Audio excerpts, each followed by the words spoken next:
Doctor గారు, నా వయసు 28 సంవత్సరాలు, బరువు 70 కిలోలు. హార్డ్ వర్క్ చేస్తూ ఉంటాను. ఆఫీసులో సిస్టమ్ ముందు ఎక్కువసేపు కూర్చొని పనిచేస్తాను.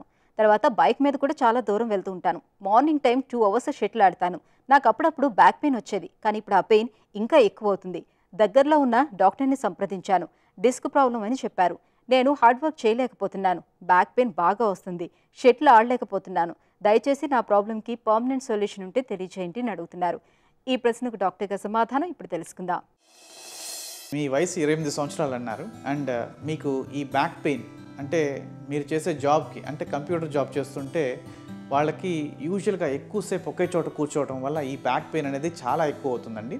రెండు, మీరు ఎక్కువ ట్రావెల్ చేస్తానంటున్నారు. అంటే ఈ బైక్లో ట్రావెల్ చేయడం వల్ల లేదంటే స్పీడ్ బ్రేకర్స్ కావచ్చు, లేదంటే డిచెస్ కావచ్చు, అంటే చిన్న చిన్న గుంటలు కావచ్చు, ఇలా దిగినప్పుడల్లా కూడా ఈ షాక్ అబ్జర్వర్స్ అంటే స్పైన్లో ఉన్న ఒక 2 డిస్క్ అంటే 2 బోన్స్ మధ్యలో డిస్క్స్ ఉంటాయి. ఇవి నలుగుతూ ఉంటాయి. యాక్చువల్గా దీన్ని షాక్ అబ్జర్వర్గా మనకి యాక్ట్ చేసి చేయాలి. అది యాక్చువల్గా అది ఒక టైంలో ఎక్కువ షాక్ అబ్జర్వర్స్ అవడం వల్ల అది పగిలి బయటకు వచ్చి డిస్క్ లాగా ఫామ్ అవుతుంది, డిస్క్ మెటీరియల్ లాగా ఫామ్ అవుతుంది. దీంట్లో నవ్వుకి అంటే పక్కనున్న నరానికి తగిలి మీకు ఈ పెయిన్ అనేది ఎక్కువ అవుతూ ఉంటుందండి. మీకు ఆల్రెడీ డాక్టర్ గారు చూశారు, ఈ నడుము నొప్పిలో కూడా డిస్క్లు ఉన్నాయని చెప్పారు. యాక్చువల్గా ఇది ఉన్నప్పుడు యాక్చువల్గా షటిల్ అనేది చాలా వరకు అవాయిడ్ చేయాలండి. స్పోర్ట్స్ అయ్యేటప్పుడు కూడా చాలా వరకు అవాయిడ్ చేయాలి.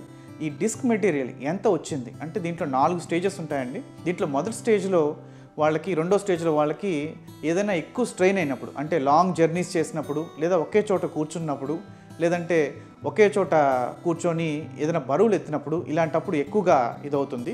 సో రెండో స్టేజ్, మూడో స్టేజ్ వాళ్ళకి ఇవన్నీ కూడా చాలా స్ట్రెయిన్ మాత్రం దీని మీద ఎక్కువ స్ట్రెయిన్ చేస్తే వస్తుంది. 4వ స్టేజ్లో ఇది పెయిన్ అంటే మనకున్న పెయిన్ ఏమి చేయకపోయినా, ఏ చిన్న పని చేయకపోయినా కూడా ఈ పెయిన్ అనేది పెరుగుతూ ఉంటుంది.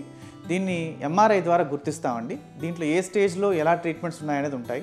మొదటి 2 స్టేజ్ల్లో ఇంజెక్షన్స్, ట్యాబ్లెట్స్ ద్వారా చాలా వరకు దాన్ని రికవర్ చేయొచ్చు. 3వ స్టేజ్లో, 4వ స్టేజ్లో వాళ్ళకి దాని యొక్క స్టేజ్ అంటే దాని యొక్క బయటకు వచ్చిన డిస్క్ మెటీరియల్ని బట్టి దానికి సర్జరీయా లేదంటే ఇంజెక్షన్సా చేయడం అనేది ఉంటుంది.